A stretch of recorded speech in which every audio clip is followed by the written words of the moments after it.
Hello students, मैं जितेंद्र सिंह आज आपको कक्षा 10वीं हिंदी दूसरी इकाई का पाठ 9 जिसका नाम है जब तक जिंदा रहूं लिखता रहूं, जिसके लेखक का नाम है विश्वनाथ प्रसाद तिवारी। विश्वनाथ प्रसाद तिवारी का जन्म 1941 ईस्वी देवरिया उत्तर प्रदेश में हुआ। विश्वनाथ प्रसाद तिवारी जी हिंदी जगत के जाने माने कवि, लेखक, आलोचक एवं संपादक हैं। तो बच्चों, ये लेखक भी हैं, कवि भी हैं और आलोचक भी हैं और संपादक भी हैं। आप देश काल और वातावरण के प्रति सजग और संवेदनशील रचनात्मक हैं।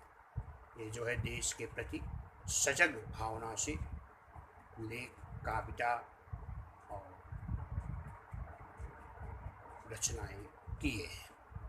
प्रमुख कृतियाँ फिर भी कुछ रह जाएगा कविता संग्रह है, अज्ञेय, पत्रावली, निबंध है, अंतहीन, आकाश यात्रा है, अमेरिका और यूरोप में एक भारतीय वन यात्रा संस्मरण है, अस्थि और भविति आत्मकथा है, बातचीत, साक्षात्कार संग्रह आदि इनकी प्रमुख रचनाएं हैं। गद्य संबंधी प्रस्तुत साक्षात्कार में, ये साक्षात्कार है बच्चों, इंटरव्यू है। विश्वनाथ प्रसाद जी ने नागर जी से तात्कालिक राजनीतिक, सामाजिक परिस्थितियों, लेखकों आदि के बारे में अनेक प्रश्न पूछे। तो नागर जी से इन्होंने बड़े ही अच्छे ढंग से प्रश्न किया है और तत्कालिक मतलब उस समय की स्थितियों से, परिस्थितियों से वाकिफ प्रश्नों को उन्होंने किया है। इन सभी का जीवन एवं लेखन पर कितना और किस तरह से प्रभाव पड़ा, इसे साक्षात्कार के माध्यम से जानने का प्रयास किया है।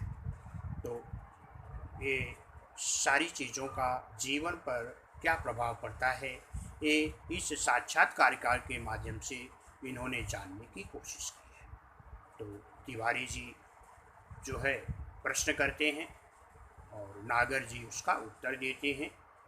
तो देखिए बच्चों, नागर जी, मैं आपको आपके लेखन के आरंभ काल की ओर से चलना चाहता हूँ। कहते हैं कि नागर जी, आपके लेखन के आरंभ मतलब शुरुआत की तरफ मैं चलना चाहता हूँ। जिस समय आपने लिखना शुरू किया उस समय का साहित्यिक माहौल क्या था। कह रहे हैं कि जब आप लिखना शुरू किए थे उस समय साहित्य का कैसा माहौल था, उस समय साहित्य की क्या स्थिति थी और क्या आदर्श थे आपके सामने, और आपके सामने कौन सा आदर्श है, आपका रोल मॉडल क्या था। नागर जी कहते हैं, लिखने से पहले तो मैंने पढ़ना शुरू किया था। वो कहते हैं कि जब मैं लिखना शुरू किया था उसके ठीक पहले मैं पढ़ना शुरू किया था। आरंभ में कवियों को ही अधिक पढ़ता था। कह रहे हैं कि शुरुआत के समय ज़्यादातर कवियों के बारे में पढ़ता था। स्नेही जी, अयोध्या सिंह उपाध्याय की कविताएं ज़्यादा पढ़ी। छापे का अक्षर मेरा पहला मित्र था। घर में 2 पत्रिकाएं मांगते थे मेरे पितामह और सरस्वती। तो बच्चों, 2 पत्रिकाएं उनके घर में आती थी, पितामह कविता और पितामह पत्रिका और सरस्वती। ये प्रश्न में पूछता है कि 2 पत्रिकाएं कौन कौन सी थी, पितामह और सरस्वती, याद रखो। और दूसरी गृहलक्ष्मी, पितामह उनके पितामह जो है 2 पत्रिकाएं मंगाते थे, एक तो सरस्वती, दूसरा गृहलक्ष्मी। ये 2 पत्रिकाएं उनके घर में आती थी। उस समय हमारे सामने प्रेमचंद का साहित्य था, कौशिक का था। आरंभ में बंकिम के उपन्यास पढ़े। शरद चंद्र को याद में प्रभात कुमार मुखोपाध्याय की कहानी संग्रह देसी और विलायती 1930 के आसपास पढ़ा। उपन्यासों में बंकिम के उपन्यास, बंकिम चंद्र चटर्जी का जो है उपन्यास प्रसिद्ध है बच्चों, 1930 में पढ़ डाले। आनंद मठ, देवी चौधरानी और राजस्थानी थीम पर लिखा हुआ उपन्यास उसी समय पढ़ा। ये बता रहे हैं कि कौन कौन से लेखक उनको प्रिय थे और उनकी कौन कौन सी रचनाओं को पढ़ा, कौन कौन से कवियों की कविताएं पढ़े, ये सारी चीज़ें इन्होंने बताया शुरुआत के समय। तिवारी जी अगला प्रश्न करते हैं, क्या यही लेखन आपके लेखन के आदर्श थे? क्या आप लिखना शुरू किए, लेख शुरू किए तो क्या इन्हीं लेख के माध्यम से आप ये आदर्श थे आपके, इन्हीं को देख करके प्रेरित हुए? कहते हैं नहीं, कोई आदर्श नहीं, केवल आनंद था पढ़ने का। कह रहे हैं कि केवल मैं आनंद के लिए पढ़ता था। सबसे पहले कविता फूटी साइमन कमीशन के बहिष्कार के पहले पहले साइमन कमीशन का बहिष्कार भारत में चल रहा था। ऐसे समय में ही मेरे अंदर कविता का जन्म हुआ और ला लाठी चार्ज हुआ था साइमन कमीशन में, जो कि उस समय 1928 से लेकर के 1929 के बीच में साइमन कमीशन में लाठीचार्ज हुआ। इस अनुभव से पहली कविता फूटी, कब लव कहो लाठी खाए, इसे ही लेखन का आरंभ। कह रहे हैं कि जब साइमन कमीशन भारत में का विरोध लोग कर रहे थे, ऐसे समय में जब अंग्रेज़ों ने लाठीचार्ज करवा दिया था, तो उस समय मेरे मन में कविता आ गई कि कब लव कहो लाठी खाए, कब लव कहो लाठी खाए। ये कविता उन्होंने लिखा। तिवारी जी कहते हैं, इस घटना के बाद आप राजनीति की ओर क्यों नहीं गए? वो कहते हैं कि जब आप इस समय में राजनीति की तरफ क्यों नहीं गए? तो कहते हैं नहीं गया क्योंकि पिताजी सरकारी कर्मचारी थे। कहते हैं पिताजी सरकारी कर्मचारी थे और 1929 के बाद मेरी रुचि पढ़ने में और सामाजिक कार्यों में थी। कह रहे हैं कि मेरा रुचि जो है सामाजिक कार्यों में था। पिताजी सरकारी कर्मचारी थे और लेकिन मेरी पहली कहानी छपी 1933 में, अपशगुन। कह रहे हैं मेरी सबसे पहली कहानी जो है अपशगुन नाम की कहानी, जो कि 1933 में छपी। तुम्हारे गोरखपुर के मन्नत द्विवेदी लिख रहे हैं थे उन दिनों, चंडी प्रसाद हृदयोदय थे, उनकी लेखन शैली ने मुझे बहुत प्रभावित किया। कह रहे हैं कि ये कवियों के बारे में कह रहे हैं कि बहुत उनको प्रभावित किए।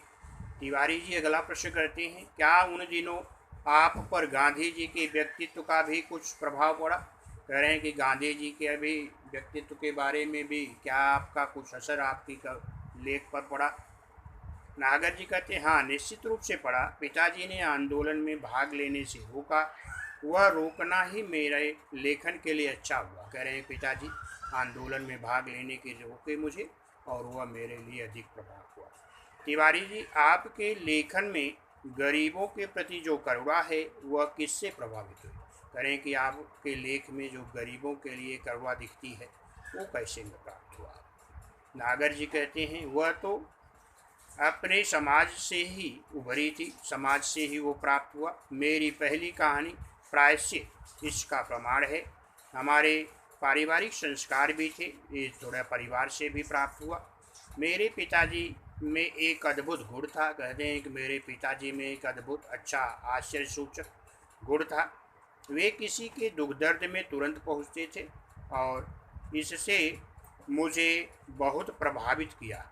कहते हैं कि पिताजी किसी के दुख दर्द में पहुंच जाते थे और वह मुझे अधिक प्रभावित हुआ करते थे। तिवारी जी, उस समय तो क्रांतिकारी आंदोलन भी हो रहे थे, क्या उनका भी आप पर कुछ प्रभाव पड़ा? कह रहे हैं कि जब क्रांतिकारी आंदोलन चल रहे थे क्या उनका भी प्रभाव आपके ऊपर पड़ा? कहते हैं उसी से तो पिताजी ने डांटा और रोका, क्योंकि उस समय पिताजी मुझको डांट करके आंदोलन में भाग लेने से लिए रोका। और काकोरी बम कांड हो चुका था, उस समय काकोरी बम कांड हुआ था। 1921 से आंदोलन तेज हो गए थे। तिवारी जी कहते हैं क्या सामाजिक आंदोलनों जैसे आर्य समाज का भी आपके ऊपर प्रभाव पड़ा? नागर जी कहते हैं आरंभिक असर है, थोड़ा असर पड़ा था शुरू में। मेरे पिताजी में एक अच्छी बात थी कि उन्होंने मुझे सामाजिक आंदोलनों में जाने से कभी नहीं रोका। कह रहे हैं कि सामाजिक आंदोलन में भाग लेने से मेरे पिताजी मुझे कभी नहीं रोके। और जवाहरलाल नेहरू से मेरी भेंट 1933 में हुई। करें पंडित जवाहरलाल नेहरू से मेरी भेंट, मेरी मुलाकात जो है 1933 में हुई। उनकी माँ मेडिकल कॉलेज में दाखिल थी और उसी समय मेरा छोटा भाई भी वहाँ दाखिल था। कह रहे हैं कि पंडित जवाहरलाल नेहरू की माता जी हॉस्पिटल में एडमिट थी और मेरा भाई भी एडमिट था। उसी समय वहाँ से उनकी मुलाकात, लेखक कहते हैं हमारी मुलाकात उनसे, और उनकी माँ के पास कश्मीरी लोगों को छोड़ करके कोई आता जाता नहीं। कश्मीरी लोगों को छोड़ करके उनकी माता जी के पास कोई देखने नहीं आता था, मिलने नहीं आता था। पंडित जी जब जेल से छूटे तो मेरी उनसे वहीं भेंट हुई, तो प्रायः होती रहती थी। उनसे खूब बातें होती थी हर तरह की। पंडित जवाहरलाल नेहरू से हर तरह की बातें लेखक कहते हैं उनसे अच्छी तरह से होती थी। तिवारी जी कहते हैं आपका पहला उपन्यास कौन था, यानी पहला उपन्यास आपने कौन सा लिखा। पहला उपन्यास लिखा 1944 में, महाकाल, जो छपा 1946 में। कह रहे हैं पहला उपन्यास मेरा महाकाल नाम का था, जो कि 1944 में मैं लिखा और वह छपने का काम उसको 1946 में हुआ। बंगाल से लौटकर इसे लिखा था। जब बंगाल से लौटा था तो इसको लिखा था। तिवारी जी अगला प्रश्न करते हैं, क्या यही बाद में भूख नाम से प्रकाशित हुआ? क्या है आपका यही जो उपन्यास भूख के नाम से प्रसिद्ध हुआ? नागर जी कहते हैं हाँ। तिवारी जी कहते हैं, नागर जी आप अपने समय के और कौन कौन से लेखकों के संपर्क में प्रभाव रहे? उन्होंने कहा कि आपके अपने समय में और कौन कौन से लेखक थे जो आपको प्रभावित किए? नागर जी कहते हैं, जगन्नाथ रत्नाकर, गोपाल राय गहमरी, प्रेमचंद, किशोरी लाल गोस्वामी, लक्ष्मीधर वाजपेयी आदि के नाम याद आते हैं। माधव शुक्ल हमारे यहाँ आते थे। वे अजानुबाहु थे, ढीला कुर्ता पहनते थे और कुर्ते की जेब में जलियांवाला बाग की खून सनी मिट्टी हमेशा रखे रहते थे। खून सनी माने जलियांवाला बाग में हत्याकांड हुआ था और उस समय बहुत सारे हिंदुस्तानियों को वहाँ पर गोली चलाई गई थी और उस समय जो खून बहे थे उस खून जा कर के मिट्टी पर गिरे थे, उस मिट्टी को अपने पास रखते थे। 1931 से 37 तक मैं प्रतिवर्ष कोलकाता जा कर के शरद चंद्र से मिलता रहा, उनके गांव भी गया। ये बता रहे हैं कि किस किस लेखक का प्रभाव उनके ऊपर पड़ा। तिवारी जी कहते हैं, पुराने साहित्यकारों में आप किसको अपना आदर्श मानते हैं? पुराने जितने साहित्यकार हैं उसमें आप किसको आदर्श मानते हैं?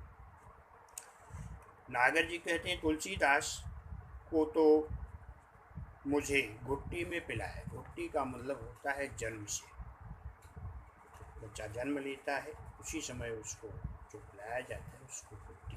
तो वह है कि जैसा लगता है कि तुलसीदास को तो मैंने जन्म से सीखा है। बाबा शाम को नित्य प्रति रामचरितमानस मुझसे पढ़वा करके सुनते थे। श्लोक जबरदस्ती याद करवाते थे, क्योंकि पिताजी उनके नागर जी कहते कि मेरे बाबा जी और मुझसे तुलसीदास का रामचरितमानस पढ़वाते थे और सुनते थे और उसके श्लोक भी मुझे याद करने को देते थे। तिवारी जी अगला प्रश्न करते हैं, नागर जी आपने खंजन नयन में सूरदास के चमत्कारों का बहुत विस्तार से वर्णन किया है, क्या इन पर आपका विश्वास है? कह रहे हैं कि खंजन नयन में सूरदास के चमत्कारों के बारे में आपने वर्णन किया है, तो क्या उस पर आप विश्वास करते हैं? नागर जी कहते हैं, नेत्रहीनों के चमत्कार हमने बहुत देखे हैं, उनकी भविष्यवाणियाँ कभी कभी बहुत सच होती हैं। सूर पंचशती के अवसर पर काफ़ी विवाद चला था। सूर जन्मांध थे या नहीं, सवाल यह है कि देखता कौन है, आँख या मन? आँख माध्यम है, देखने वाला मन है। बता रहे हैं कि जो भी विवाद चले थे, लोग बोलते हैं कि सूरदास जन्म से अंधे थे या बाद में अंधे हुए, तो इस पर बहुत सारे लोगों का विवाद है। लेकिन कह रहे हैं कि अगर कोई व्यक्ति देखता है तो आँख से नहीं, आँख केवल उसका माध्यम होती है, वो मन से देखता है। तो जो मन से देखता है तो ऐसे कवियों में सूरदास का नाम है। तो आँख न रहने पर भी व्यक्ति अगर चाहेगा तो देख सकता है, क्योंकि मन की आँखें उसके पास है। तिवारी जी अगला प्रश्न करते हैं, आपने क्या कभी अपने लिखने की सार्थकता की परख की? परख में जांच, क्या आप जो लिखते थे वो सार्थक है, सही है, उसकी परख आपने किया क्या? हाँ, मेरे पास बहुत से पत्र आते हैं मेरे उपन्यासों के बारे में, खास तौर से जिनकी पाठकीय प्रतिक्रियाओं का पता चलता है। हाँ, मेरी जो लेख हैं वो लोग पढ़ते हैं तो मेरे पास पत्र भेजते हैं और उससे मुझे प्राप्त होता है कि मेरी लेखनी में क्या कमियां हैं, क्या अच्छाइयाँ हैं। तिवारी जी अगला प्रश्न करते हैं, नागर जी आपने भ्रमण तो काफ़ी किया, आप तो घूमा खूब होगा, भ्रमण किया होगा। नागर जी हाँ, पूरे अखंड भारतवर्ष करें, पूरे भारतवर्ष की यात्रा मैंने किया है। पेशावर से कन्याकुमारी तक, बंगाल से कश्मीर तक। इन यात्राओं का यह लाभ हुआ कि मैंने कैरेक्टर मतलब चरित्र बहुत देखे और उनके मनोविज्ञान को भी समझने का मौका मिला। कह रहे हैं कि मैंने बहुत घूमा, इसलिए तरह तरह के लोग मिलते थे और तरह तरह के लोगों के चरित्र का भी अध्ययन प्राप्त होता था और उनके मनोविज्ञान की वो भी पढ़ता था कि उनके मन में क्या चल रहा है। तिवारी जी आप अपने समय के लेखकों में आप किसे पसंद करते, कहते हैं अपने समय के लेखकों में आप किसको पसंद करते हैं। कहते हैं अगर दिल से पूछो तो एक ही आदमी उसे बहुत प्यार करता हूँ, वह है राम विलास शर्मा। कह रहे हैं कि अगर दिल से पूछते हो तो राम विलास शर्मा जो है वो मेरे प्रिय थे, जिनको मैं बहुत पसंद करता था। और यह वह है राम विलास शर्मा। प्रभात कुमार मुखोपाध्याय का संग्रह देसी और विलायती अगर मिल जाए तो फिर पढ़ना चाहूँगा। बदलते हुए भारतीय समाज के सुंदर चित्र हैं उनकी कहानियों में। टॉलस्टॉय और चेखव की रचनाएं भी मुझे प्रिय। सारी चीज़ों को बता रहे हैं कि उनको वो पसंद थे।